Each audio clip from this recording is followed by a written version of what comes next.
Okay, it is Tuesday, June the 2nd, and we are beginning Act 5 of, no, Act 4. We are beginning Act 4 of Henry V. Before we do that, though, I want to remind everybody that this week is Pride Week at Father Merck. It's also Pride Week at Holy Trinity, and we're running the same schedule. The painting the sidewalk or chalking down the sidewalk was sadly canceled because of the heavy rains yesterday, but we're hoping that it won't be raining on Friday, and we will reschedule that. There will be an email or and a post about that at least by Thursday. So today is the Kahoot. Tomorrow is make a pride poster and take a selfie, then email the pic to me. And Thursday is a Netflix party, the online hangout. And we're going to be watching the film A Secret Love, which is about two Canadian women who came out in their 80s. Today is the Kahoot, so please join us at noon for a chance to win a Tim Hortons gift card. The top student winner will get a copy of Mrs. Budd's novel, Hellhounds of High School, and a gift card. And the competition is between both schools.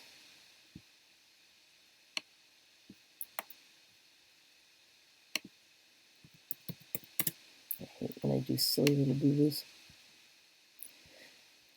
All right, so we are going to now go into classwork. Oh, wait a minute, one more thing.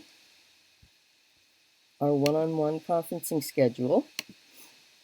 Please get in and sign up for one-on-one with me if you need any extra help with respect to the newspaper or any other work owing me. So we'll go into classwork now, and I've added Henry IV, not CT4, but my computer is playing silly games with me. I have to edit that and make that Henry the Fifth, Act 4.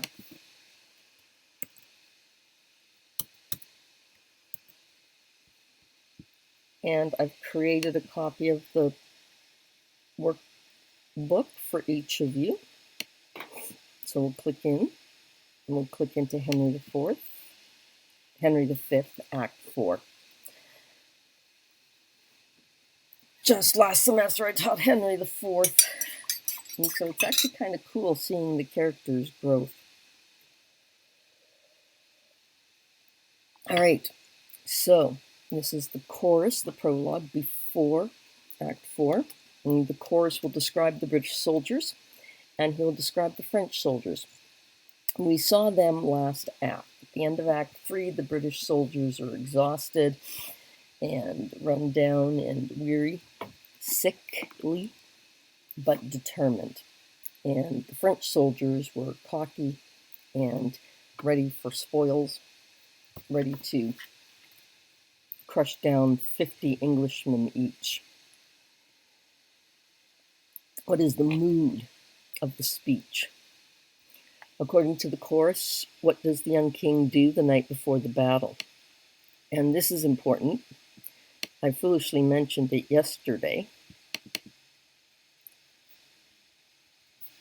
Why can't I get in?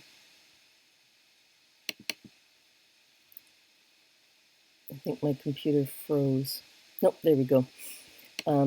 What he does before the night before the battle is critical. It's closer to the climactic moment than Act 3. So there's the Shakespeare climax where no chance of turning back.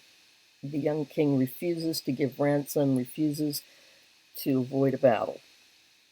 Act 4, the battle takes place.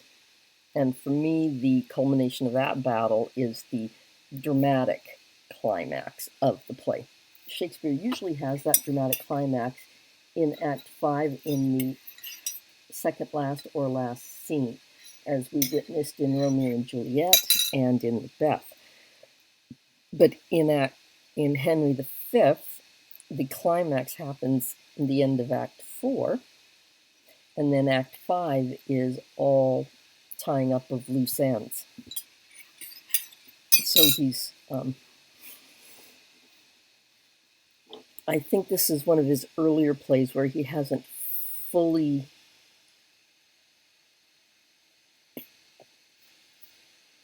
I'm not entirely sure, but he doesn't follow his usual pattern with this play. Now, the chorus again apologizes to the audience at the end of this speech.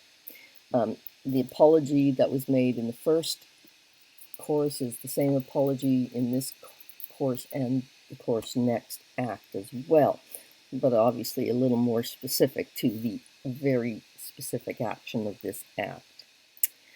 And figurative language. I never thought to bring that in, but the figurative devices that Shakespeare uses, if you'll recall from Romeo and Juliet and Macbeth, there's a very good chance you were asked to look at the figures of speech. And hopefully, even though I never gave you guys a test, some of you did take the time to read through those PowerPoints.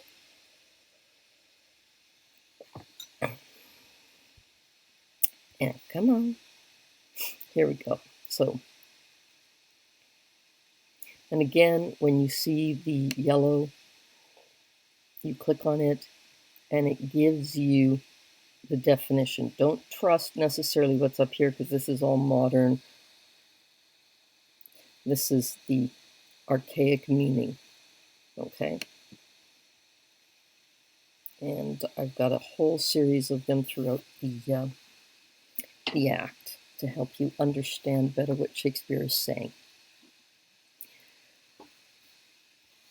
Now, entertain the conjecture of a time when creeping murmur and the pouring dark fills the wide vessel of the universe. From camp to camp through the foul womb of night, the hum of either army stilly sounds, that the fixed sentinels almost receive the secret whisperers of each other's watch.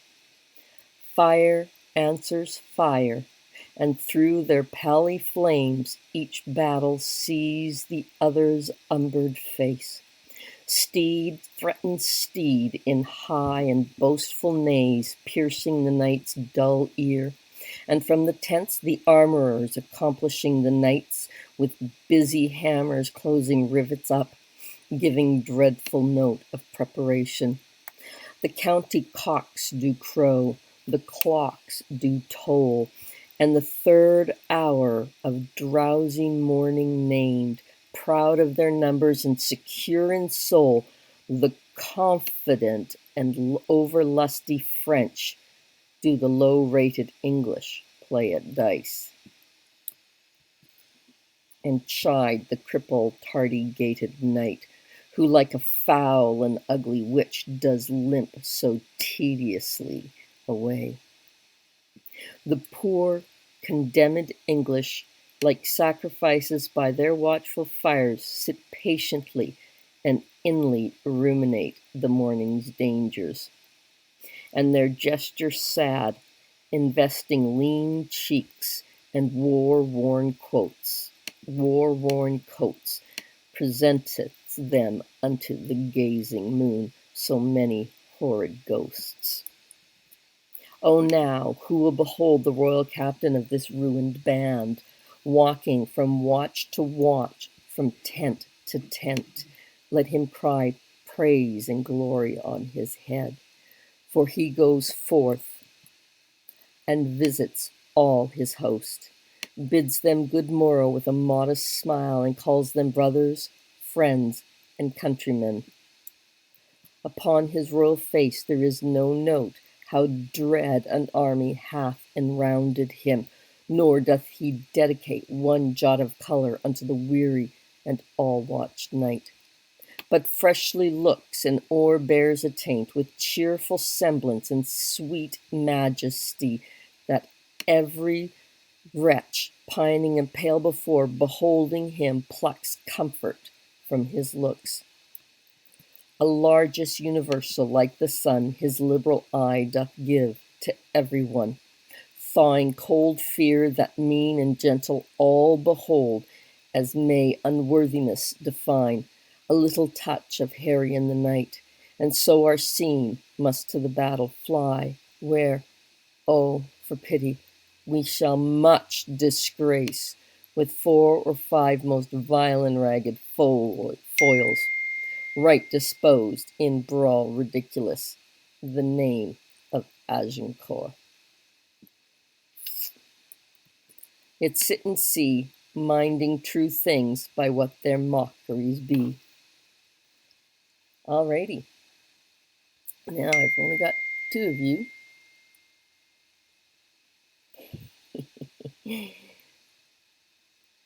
So let's start with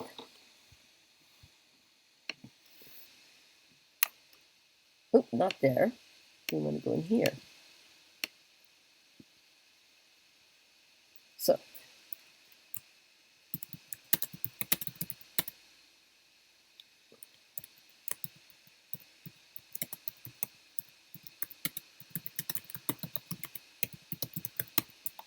how does the course describe? I hate when I do that. I always do that.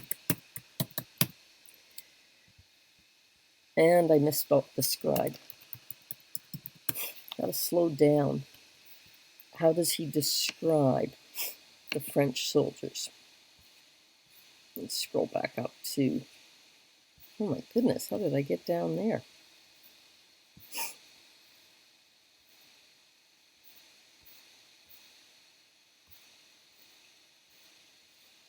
So how does he describe the French soldiers? Go back through the chorus.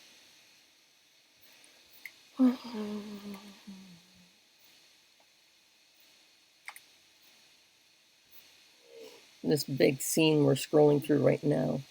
As confident and over lusty. Very good. What does over lusty mean?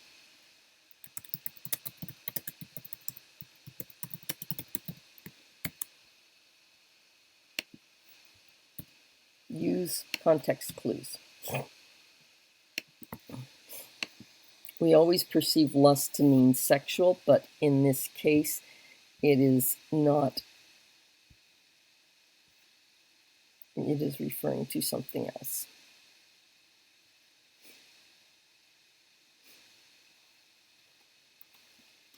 Power hungry. Very good. Very good. They're overly anxious.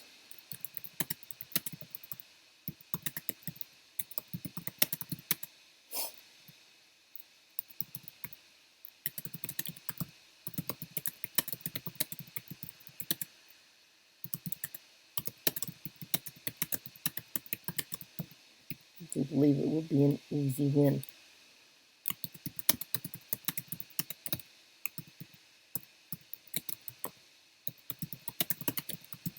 How does the course describe the British?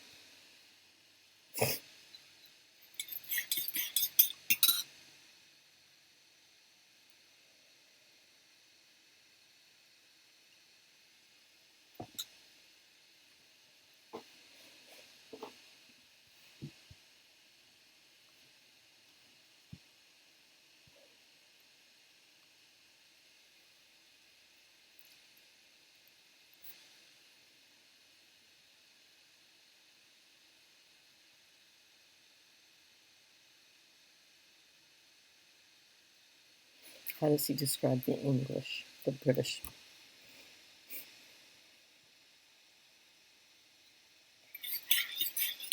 Low rated, condemned, what else? Yep. What does it mean by low rated?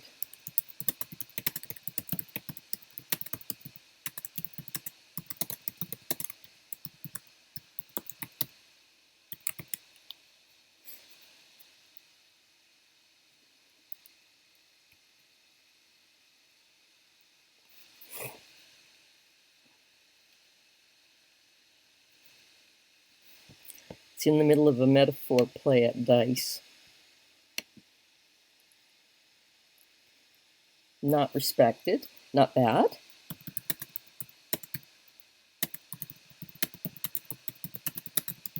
The metaphor is gambling. So think in terms of gambling. What might the low-rated? Unlucky? Better? Would you bet on a low-rated horse?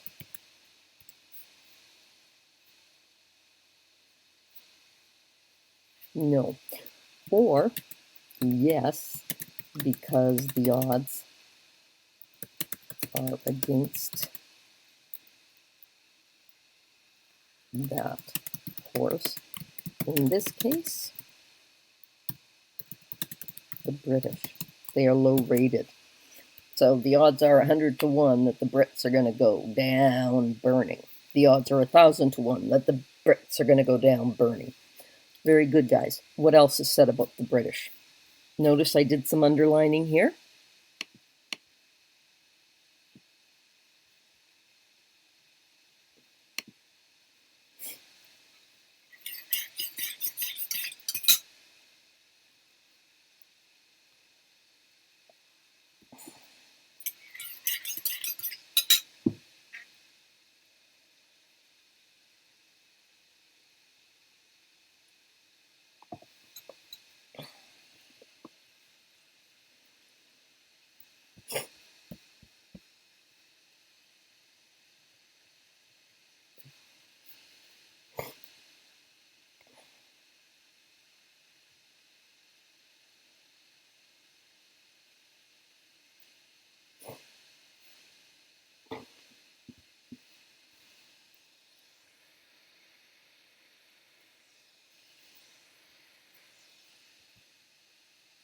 So how else are they described?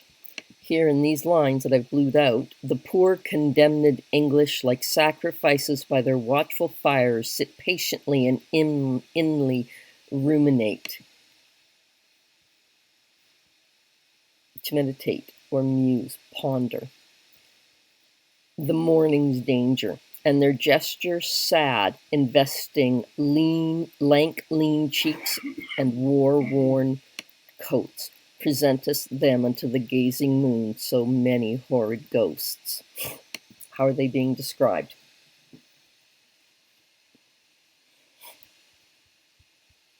So we're looking at lines 22 to 28.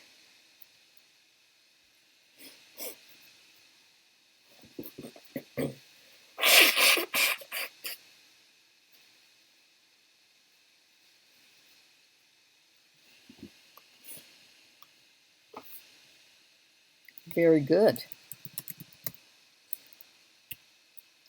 What else?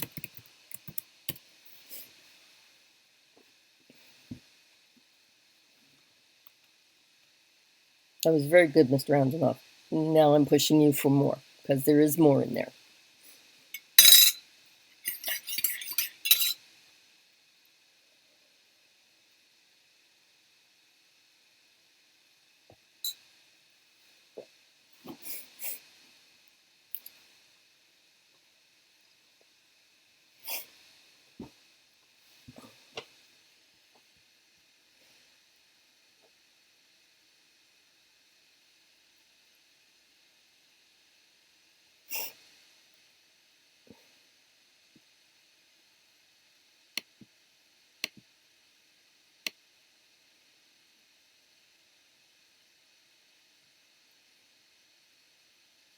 Perhaps this line is your best line. What does this description say?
exhausted from battle. Very good. All right, now, what does Henry V do the night before the battle?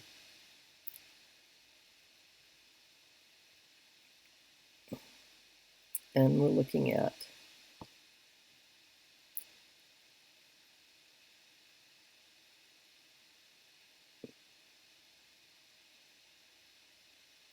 basically to 47. We're looking at lines 29 to 47.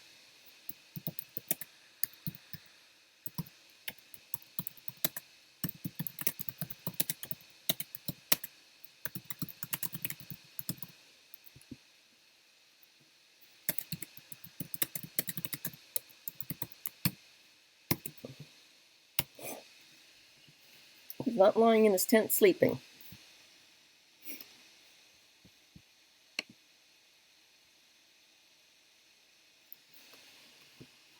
The royal captain of this ruined band, walking from watch to watch, from tent to tent, let him cry praise and glory on his head, for forth he goes and visits all his host, bids them good morrow with a modest smile, and calls them brothers, friends, and countrymen. Upon his royal face there is no note how dread an army hath enrounded him, nor does he dedicate one jot of colour unto the weary and all-watched night, but freshly looks and overbears a taint with cheerful semblance and sweet majesty, that every wretch, pining and pale before, beholding him, plucks comfort from his looks. A largest universal, like the sun, his liberal eye doth give to every one, thawing cold fear that mean and gentle all behold, as may unworthiness define a little touch of Harry in the night. What does King Henry V do during the night prior to the battle?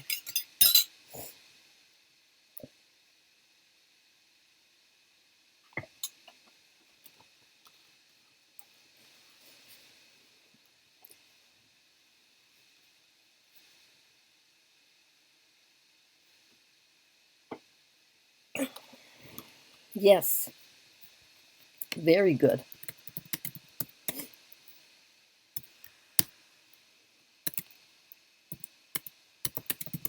He visits all the men, high and low. There's a lovely line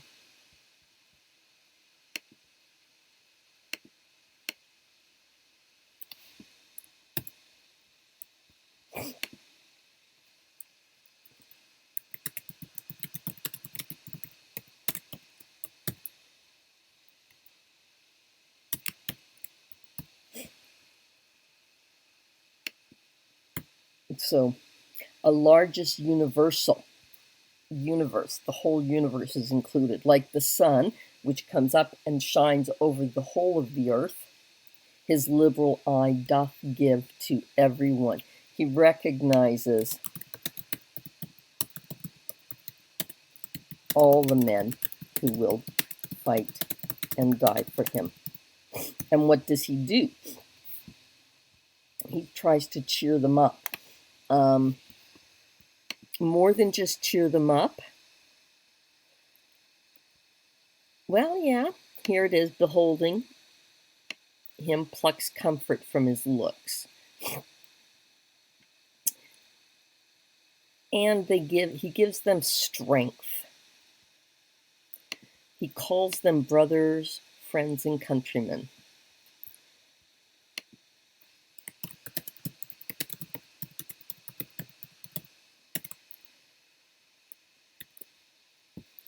And the best line for that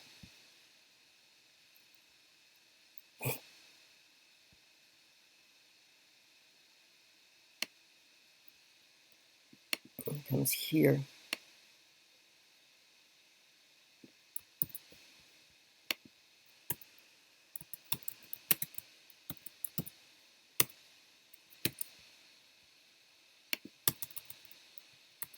So here's an example of, putting a transition into a direct quote.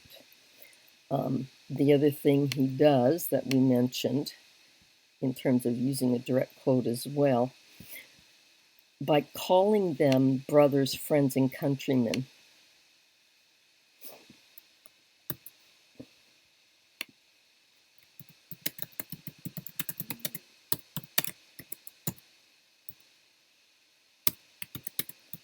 he is inspiring all the men to fight for him.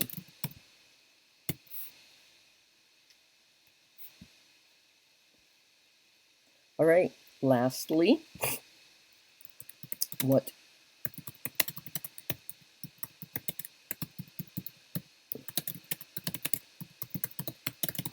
does the chorus apologize to the audience for?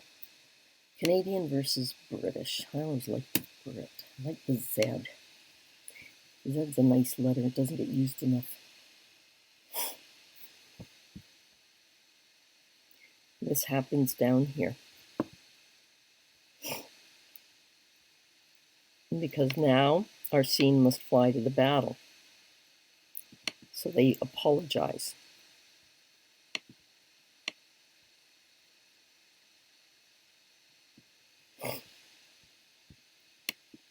And what is their apology?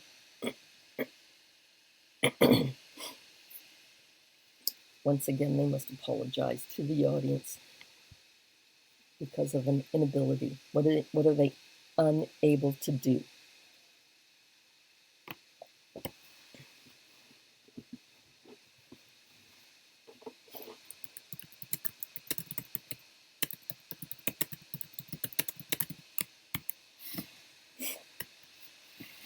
This takes us all the way back to Shakespeare Uncovered, when we talked about how Shakespeare came up with a way of dealing with this problem, and the way he dealt with this problem is to use the chorus and to ask the audience to use their imagination.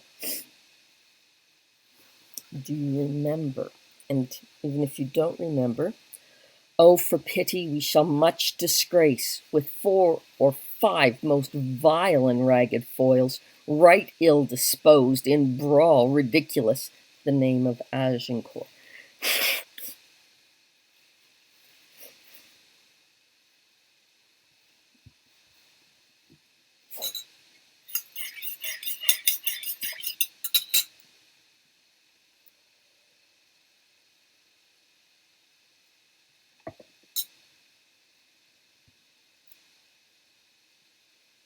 And once again, yet sit and see, minding true things by what their mockeries be. The chorus asks the audience to use their imagination. What are these actors unable to do?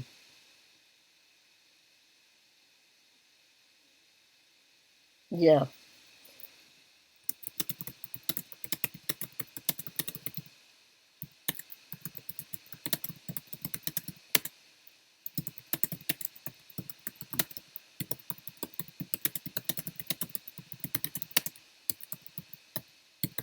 They're unable to give an actual an actual portrayal. God, my dyslexia is really ardent.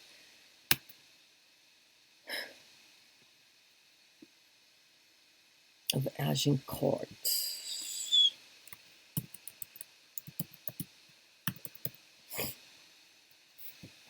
Alrighty. So, now, there are quite a few questions here for scene 1. Even though the king knows the company to be in great danger, what does he believe about the upcoming battle? Consider how the young king changes his speech. Shakespeare no longer has him speaking in rhymed verse. Why is this? What dramatic purpose is served by the switch in tongue? What is it about Fluellen's speech that the young king approves? What disgruntled comments do the 3 soldiers, Williams, Bates, and Court, make? How does the young king defend himself? So here is, we are witnessing the king doing exactly what the chorus said he would do. The side of the king that had him behave as a rascal in his youth reveals itself when he is speaking with these 3 soldiers. What does the king do that shows his more rapscallion nature? This is the question I want you to do. This is actually, I'm going to assign question number 6.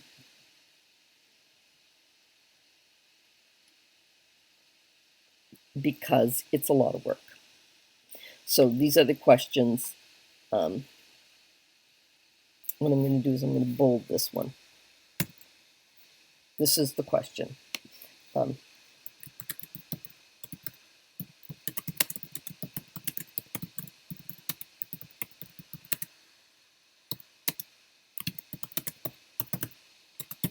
Because it's a huge question, and it's probably the most important question in the whole of the scene.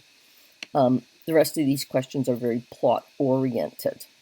Not totally plot-oriented, but this one really gets you thinking about,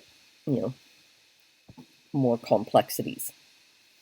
And then paraphrase the king's prayer at the end of the scene. What does he say? What does this say about his current state of mind? What sin of his father is he atoning for? This question reminds us that this is a soliloquy, that this is play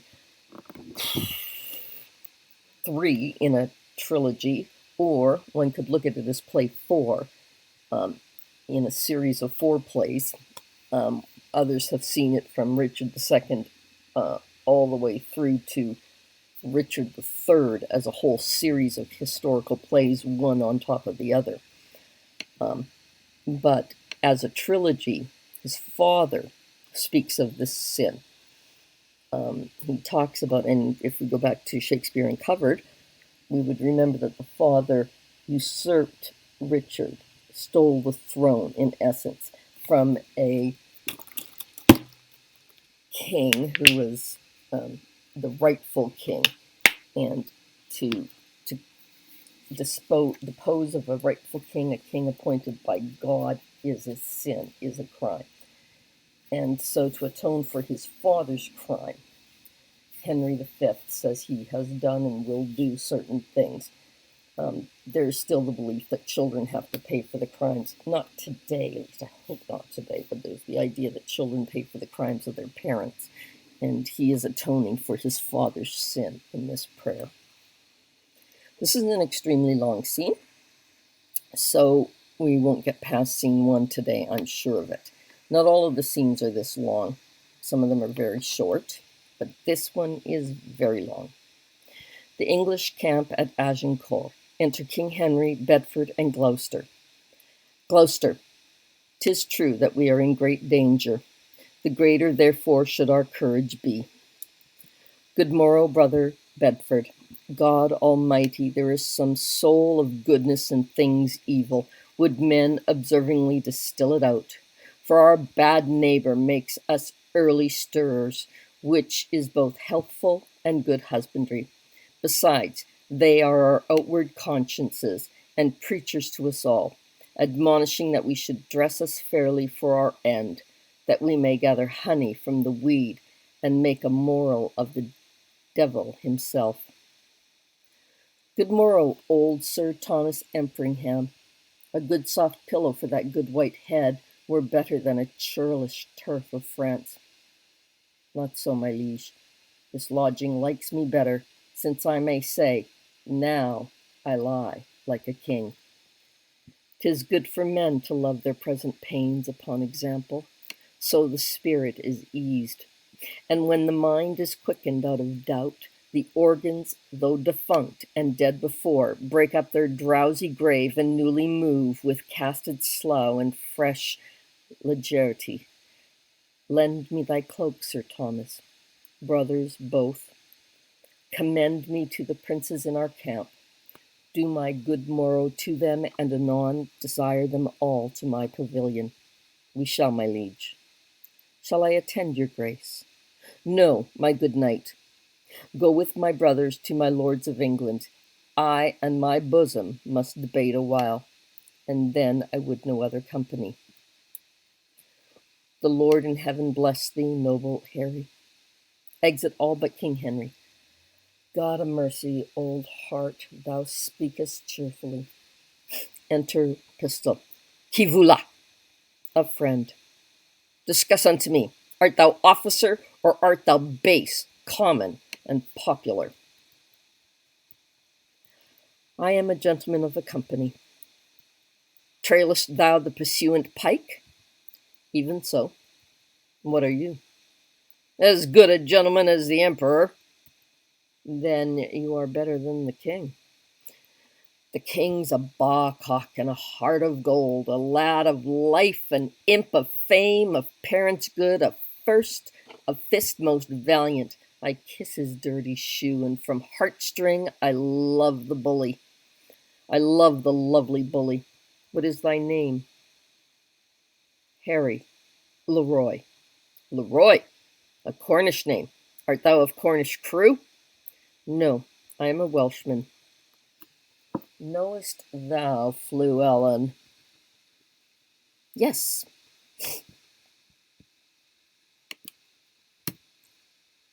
Tell him I'll knock his leek about his pate upon St. Davy's Day. Do not wear your dagger in your cap that day.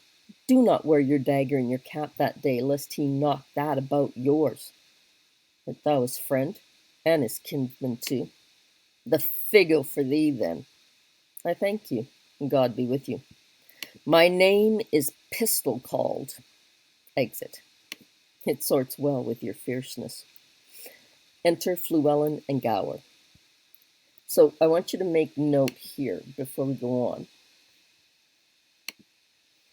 Pistol does not recognize the king, as he is in disguise. Now, Pistol, being a member of the young king's rough crew that he used to associate with, shows the audience that the king is well disguised, that by having donned Enfringham's cloak, he is now could pass for anyone. This is also a tip to the actor to keep his face hidden by the cloak and to change his voice. Otherwise, he would have been easily recognized, but he is not. So now he can move about through the camp as if he were just another soldier, which in one respect he is. It sorts well with your fierceness. Enter Fluellen and Gower. Captain Fluellen. So, in the name of Jesu Christ, speak fewer. It is the greatest admiration in the universal world when the true and ancient prerogatives and laws of the war is not kept. If you would take the pains but to examine the wars of Pompey the Great, you shall find, I warrant you, that there is no tittle-toddle nor pibble-babble in Pompey's camp. I warrant you, you shall find the ceremonies of the wars and the cares of it and the forms of it and the sobriety of it and the modesty of it to be otherwise. Why, the enemy is loud, you hear him all night. If the enemy is an ass and a fool and a prating coxcomb, it is meet, think you, that we should also, look you, be an ass and a fool and a prating coxcomb in your own conscience now? I will speak lower. I pray you and beseech you that you will. Exit Gower and Fluellen. Though it appear a little out of fashion, there is much care and valor in this Welshman.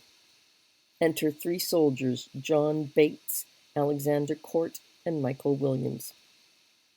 Brother John Bates, is not that the morning which breaks yonder? I think it be, but we have no cause to desire the approach of day. We see yonder the beginning of the day, but I think we shall never see the end of it. Who goes there? A friend.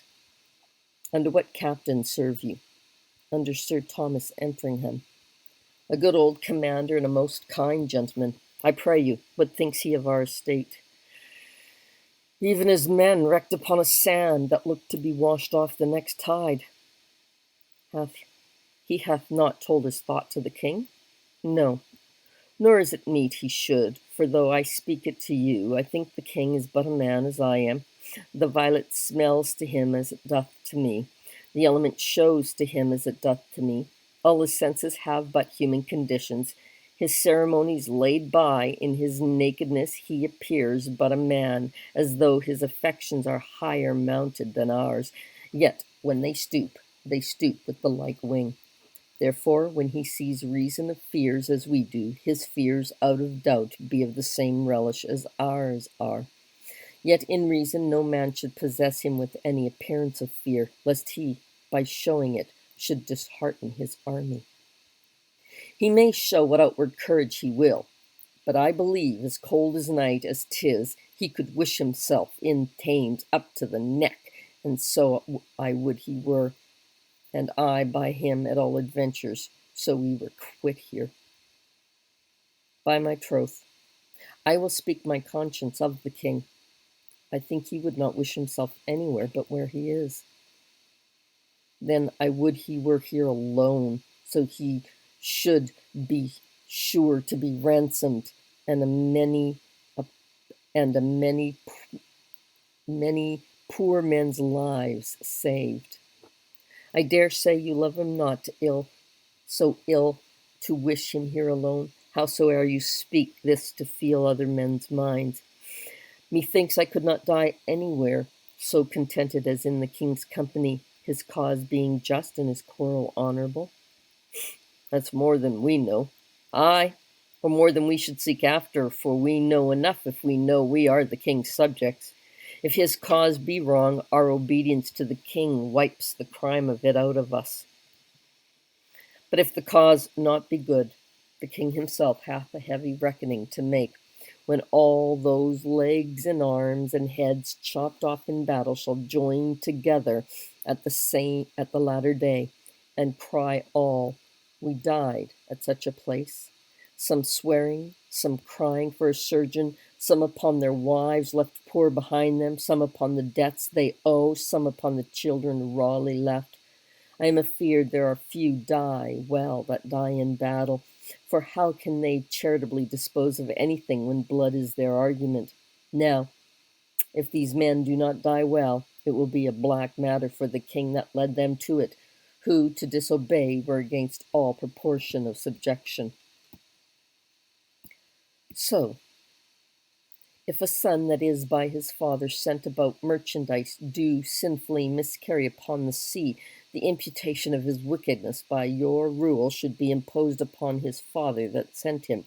Or if a servant, under his master's command, transporting a sum of money, be assailed by robbers and die in many irreconciled inequities, you may call the business of the master the author of the servant's damnation. But this is not so. The king is not bound to answer the particular endings of his soldiers, the father of his son, or the master of his servant, for they purpose not their death when they purpose their services. Besides, there is no king, be his cause never so spotless, if it come to the arbitrament of swords, can carry it out with all unspotted soldiers. Some, peradventure, have on them the guilt of premeditated and contrived murder, some of beguiling virgins with broken seals of perjury, some making the wars their bulwark that have before gored the gentle bosom of peace with pillage and robbery. Now, if these men have defeated the law and outrun native punishment, though they can outstrip men, they have no wings to fly from God. War is his beetle. War is his vengeance, so that here men are punished for before breach of the king's laws, and now the king's quarrel. Where they feared the death, they have borne life away, and where they would be safe, they perish.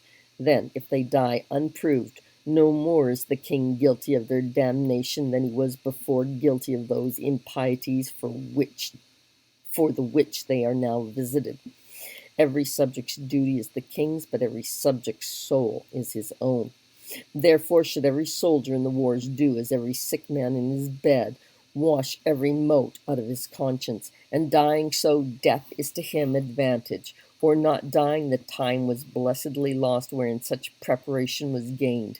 And in him that escapes, it were not sin to think that, making God so free an offer, he let him outlive that day to see his greatness and to teach others how they should prepare.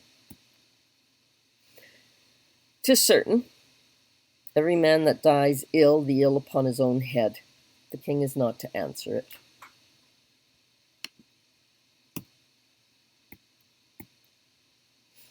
I do not desire he should answer for me, and yet I determined to fight lustily for him. I myself heard the king say he would not be ransomed. Aye, he said so, to make us fight cheerfully, but when our throats are cut, he may be ransomed, and we ne'er the wiser. If I live to see it, I will never trust his word after. You pay him, then? That's a perilous shot out of an elder gun that a poor and private displeasure can do against a monarch. You may as well go about to turn the sun to ice with fanning in his face with a peacock's feather. You'll never trust his word after. Come, 'tis a foolish saying. Your reproof is something too round. I should be angry with you if the time were convenient. Let it be a quarrel between us if you live. I embrace it. How shall I know thee again? Give me a gauge of thine, and I will wear it in my bonnet. Then if ever thou darest acknowledge it, I will make it my quarrel. Here's my glove. Give me another of thine. There. This will I also wear in my cap, if ever thou come to me and say, after tomorrow, this is my glove. By this hand I will take thee a box on the ear. If ever I live to see it, I will challenge it. Thou darest as well be hanged. Well, I will do it, though I take thee in the king's company. Keep thy word. Fare thee well. Be friends, you English fools, be friends. We have French quarrels enough if you could tell how to reckon. Indeed, the French may lay 20 French crowns to 1. They will beat us, for they bear them on their shoulders. But it is no English treason to cut French crowns, and tomorrow the king himself will be a clipper. Exit soldiers. Upon the king, let our lives, our souls, our debts, our careful wives, our children, and our sins lay on the king. We must bear all. Oh, hard condition, twin born with greatness, subject to the breach of every fool whose sense no more can feel but his own wringing. What infinite heart's ease must kings neglect that private men enjoy? And what have kings that privates have not too, save ceremony, save general ceremony? And what art thou, thou idle ceremony? What kind of God art thou that sufferest more of mortal griefs than do thy worshippers? What are thy rents? What are thy comings in? O ceremony, show me but thy worth. What is thy soul of adoration? Art thou else but place, degree, and form, creating awe and fear in other men, wherein thou art less happy being feared than they in fearing? What drinkest thou oft instead of homage sweet, but poisoned flattery? Oh, be sick, great greatness, and bid the ceremony give thee cure.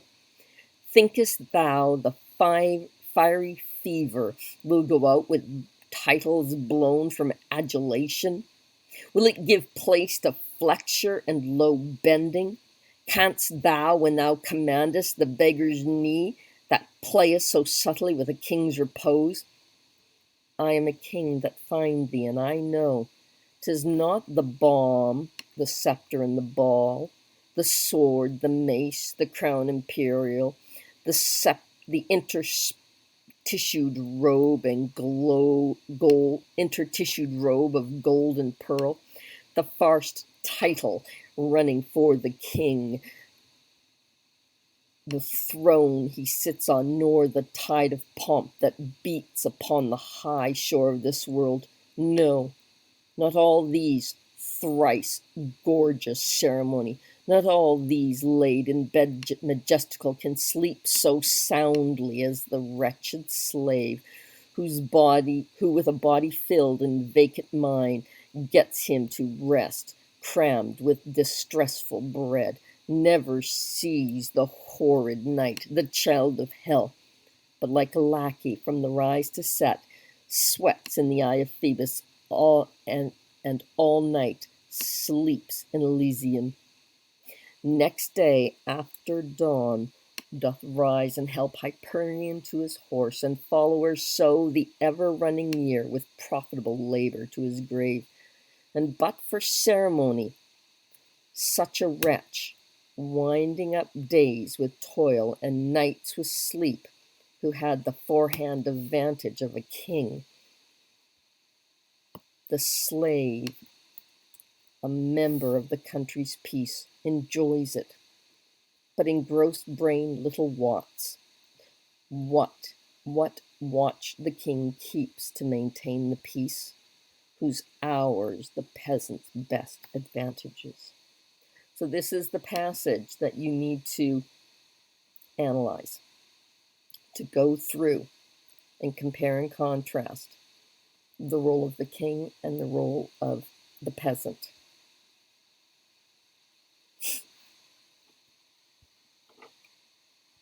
Enter Empringham. My lord, your nobles, jealous of your absence, seek through your camp to find you. Now, Empringham is able to recognize the king for who he is because it is Empringham's cloak that the king has borrowed. Good old knight, collect them all together at my tent. I'll be before thee. I shall do it, my lord. And now we enter into the king's prayer. O God of battles, steel my soldiers' heart, possess them not with fear. Take from them now the sense of reckoning, ere the opposed numbers pluck their hearts from them. Not today, O Lord, O not today, think upon that fault my father made, encompassing the crown. There's his father's sin. I, Richard's body, have interred anew, and on it bestowed more contrite tears than from it issued forced drops of blood. 500 poor have I in yearly pay, who twice a day their withered hands hold up toward the heaven to pardon blood. And I have built 2 chanties where the sad and solemn priests still sing. Sorry, everybody. Hello, Mrs. Miller. Sorry, everybody. I'm just going to... Yes, Mrs. Miller. I'm in the middle of my lesson. Is this urgent?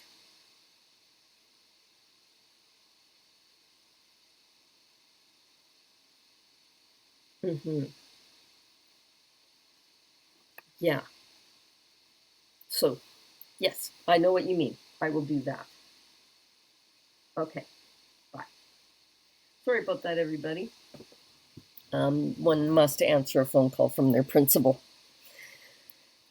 I'm going to italicize that, if I can get into here. I, Richard's body, have interred in you, and on it have bestowed more contrite tears than from it issued forced drops of blood. 500 poor I have in yearly pay, who twice a day their withered hands hold up toward heaven to pardon blood. And I have built 2 chantries where the sad and solemn priests sing still for Richard's soul. More will I do, though all that I can do is nothing worth, since that my penitence comes after imploring pardon. Enter Gloucester, my liege. My brother Gloucester's voice. I know the errand.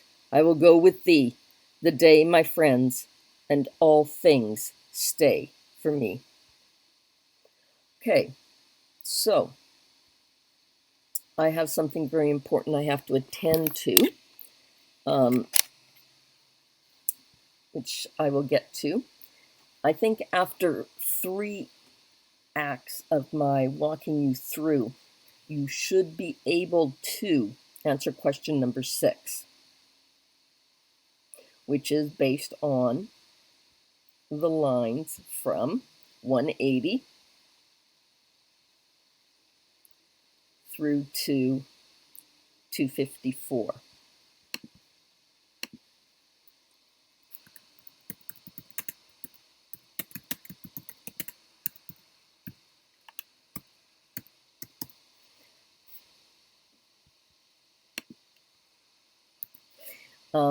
I believe you can also look to, for more information for that, what the King and Williams and Bates say. Especially here, what the King says. So it's looking at Bates, 15, 14, 13, 12. You can also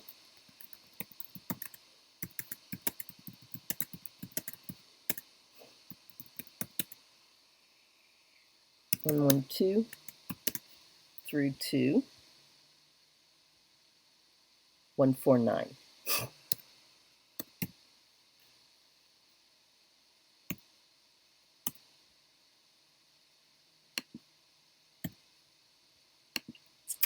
All right, I am signing out a little early today because that was a very important phone call, and I need to attend to a very specific issue.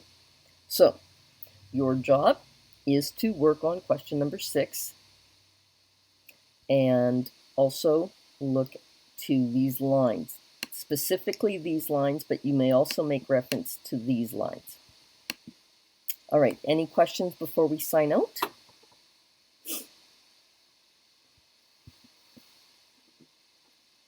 Okay. Ms. Vickers, any questions before we sign out? And quickly, I need to do my attendance before I forget.